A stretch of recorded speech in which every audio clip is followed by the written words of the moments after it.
మనకి మంత్ రాకముందైనా అనుకోవచ్చు, మంత్ వచ్చిన తర్వాతకి వజిన స్మెల్ అనేది వస్తూ ఉంటుంది. ఎందుకు ఆ విధంగా అంటారు? నార్మల్‌గా అయితే సాధారణంగా ప్రతి ఒక్కరికి ఒక బాడీ ఆర్డర్ అనేది ఉంటది. కొంచెం అనేది హ్మ్. ఉంటది. కాకపోతే ఈ డ్యూరింగ్ ద పీరియడ్స్ కానీ, తర్వాత గానీ స్ట్రాంగ్ స్మెల్ రావడము, ఆహ్, ఫౌల్ స్మెల్లింగ్ అంటామనమాట. బ్యాడ్ స్మెల్ రావడము, హ్మ్. డిశ్చార్జ్ వైట్‌గా, ప్లెయిన్‌గా కాకుండా థిక్‌గా, కర్డీగా ఉండడము, హ్మ్. గ్రీనిష్ కలర్ చేంజ్ ఉండడము, లేకపోతే యెల్లోయిష్‌గా చేంజ్ ఉండడము, ఇచ్చింగ్ ఉండడము, ఇలాంటివన్నీ ఇన్ఫెక్షన్స్‌ని చెప్తాయన్నమాట. హ్మ్. అట్లా ఉన్నప్పుడు you need to consult your doctor and treat it. అంతే కాకుండా పాప్స్మియర్ అంటాం మామూలుగా. పాప్స్మియర్ అనేది యూజువల్‌గా ఫ్యూచర్‌లో మనకి it's a screening test for cancer cervix అనమాట. ఓకే.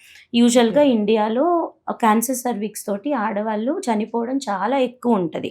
దానికే we are trying to bring awareness. ఇప్పటి నుంచే మన హెచ్‌పివి వ్యాక్సిన్ అనేది ఉంటది. హ్మ్. క్యాన్సర్ వ్యాక్సిన్ అనేది. అది తీసుకోమని అందరికీ ప్రమోట్ చేస్తున్నాం. యాక్చువల్‌గా 9 ఇయర్ గర్ల్స్ నుంచి వి స్టార్ట్ ప్రమోటింగ్ అనమాట.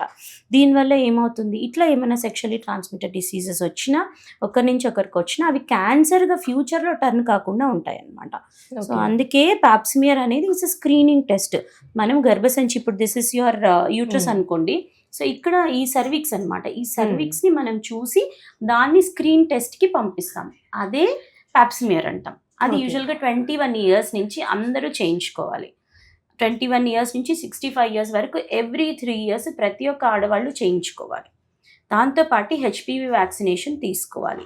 హ్మ్. దీనివల్ల మీకు సెక్షువల్లీ ట్రాన్స్‌మిటెడ్ డిసీజెస్ తగ్గకపోయినా అది దీన్ని బట్టి ఉంటది. అలవాట్లు బట్టి, దాన్ని బట్టి. హ్మ్. కాకపోతే అవి మీకు ఫ్యూచర్‌లో క్యాన్సర్‌గా టర్న్ అవ్వకుండా ఉంటాయి. అంటే అదే. వ్యాక్సిన్ అంటే ఇయర్‌కొకసారి అంటారా మ్యామ్? లేదమ్మా. ఏది ఇది హెచ్‌పివి వ్యాక్సిన్ అంటాము. ఇది ఓన్లీ 3 డోసెస్ ఇస్తారు మామూలుగా. 3 డోసెస్ అంటే ఈరోజు ఒక డోస్ తీసుకుంటే, ఈ రోజు నుంచి 2 మంత్స్‌కొక డోసు, ఈ రోజు నుంచి 6 మంత్స్‌కొక డోస్ అనమాట. సో, ఇది మనకు గార్డాసిల్ అని మనకు మార్కెట్‌లో దొరుకుతది. హ్మ్. దాంతో పాటు సెర్వావాక్ అని ఇంకొకటి దొరుకుతది. ఇందులో కొన్ని కాస్ట్ బట్టి, అది ఎన్ని వైరసెస్ నుంచి ప్రొటెక్ట్ చేస్తుంది, ఏ వేరియంట్స్ ఆఫ్ వైరసెస్ నుంచి ప్రొటెక్ట్ చేస్తుంది అనే దాని మీద మనకు ప్రైస్ అనేది డిఫరెన్స్ వస్తుంది యాక్చువల్‌గా. కాకపోతే ఏ వెరైటీ అయినా సరే, ఏ టైప్ అయినా, ఏ మార్కెట్ టైప్ అయినా 3 డోసెస్ అనేది కంపల్సరీ తీసుకోవాలి. అది అది. గూడా 25 ఇయర్స్. లేదు, 9 ఇయర్స్ నుంచి.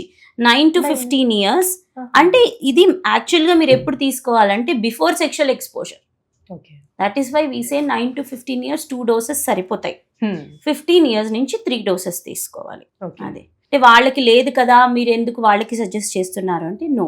ఇది అసలక్కడి నుంచి వైరస్‌ని ఎంట్రీ కాకుండా కాపాడుతుంది. హ్మ్. అందుకని. మ్యామ్ ఇప్పుడు కొంతమందికి ఆడవాళ్ళకి సెక్సువల్ ఫీలింగ్స్ అనేది ఉండవు. సో, దానికేమైనా ట్రీట్మెంట్ అంటూ ఉంటుందా? ఉండవు అంటే ముందు ఇంట్రెస్ట్ ఉండి ఇప్పుడు లేకపోవడమా? హ్మ్. లేకపోతే ఇది రీసెంట్ ఆన్సెట్టా? ఎప్పటినుంచో ఉందా? అనేది ముందు హిస్టరీ చాలా ఇంపార్టెంట్. వాళ్ళ తెలుసుకోవాలి. ఏజ్ ఎంత? వాళ్ళకి పీరియడ్స్ రెగ్యులర్‌గా వస్తున్నాయా? రాదా? వాళ్ళ హెల్త్ ఎలా ఉంది? ఒబీస్‌గా ఉన్నారా? లేకపోతే నార్మల్ హ్మ్. BMIతో ఉన్నారా? ఇంకేమైనా హార్మోనల్ ఇంబాలెన్స్ ఉందా? అవన్నీ చూసుకొని దాని తర్వాత అది మెంటల్ హెల్త్ వల్ల ప్రాబ్లమ్ వస్తుందా? ఫిజికల్ హెల్త్ వల్ల ప్రాబ్లమ్ వస్తుందా?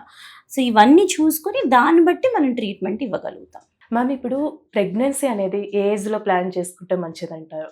సో, ఇందాక ఒక క్వెషన్‌కి నేను ఆన్సర్ చేశాను. ఎగ్స్ హ్మ్. అన్నీ మనకు లిమిటెడ్‌గా ఉంటాయి ఆడవాళ్ళలో. సో, మంచి ఎగ్స్ అన్నీ ముందే అయిపోతాయి.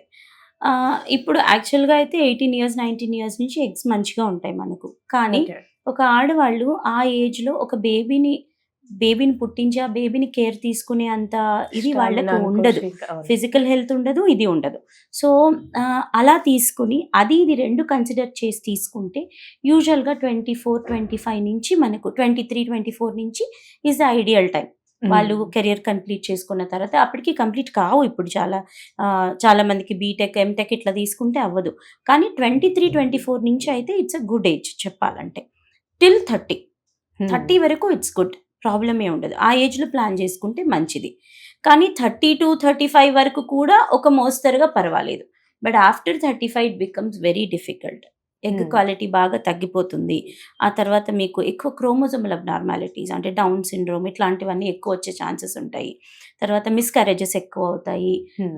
బీపీలు, షుగర్‌లు, ఫైబ్రాయిడ్‌లు ఇట్లాంటివన్నీ వచ్చే ప్రాబ్లమ్ ఉంటది. ఇలా వచ్చినప్పుడు ప్రెగ్నెన్సీ కాంప్లికేట్ అయిపోతుంది. ఓకే. సో, అందుకని 23-30, 24-30 ఈజ్ ఐడియల్ ఏజ్. అంటే 45 ఏజ్‌లో గూడా ఒకవేళ కన్సీవ్ అయితే అది 100 మందిలో 45 మెంబర్స్ ఉంటే ఒక్కరిలో కన్సీవ్ అవ్వగలుగుతారేమో చెప్పలేము. అండ్ దానికి కూడా ఇదే వర్తిస్తుంది మీకు. ఇట్లనే ప్రాబ్లమ్స్ ఉంటాయి వాళ్ళకి కూడా. హై షుగర్ రావడము, బీపీ రావడము, వెరీ రిస్కీ ప్రెగ్నెన్సీ ఉంటది. At the age of 45 if you conceive. Hmm. But still cases are there. 45కి కన్సీవ్ అయిన వాళ్ళు ఉన్నారు.